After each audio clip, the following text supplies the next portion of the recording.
Bismillahirrahmanirrahim. Assalamualaikum warahmatullahi wabarakatuh. Saya Ramli MS sebagai Bupati Aceh Barat. Saya merasakan peran BPKP dalam mengawal akuntabilitas pengelolaan keuangan dan pembangunan di Aceh semakin nyata, dan BPKP telah memberikan kontribusi dalam bentuk kegiatan audit, konsultasi, asistensi, evaluasi, dan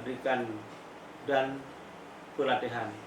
Saya berharap kerjasama yang telah terjalin selama ini dapat terus berlanjut.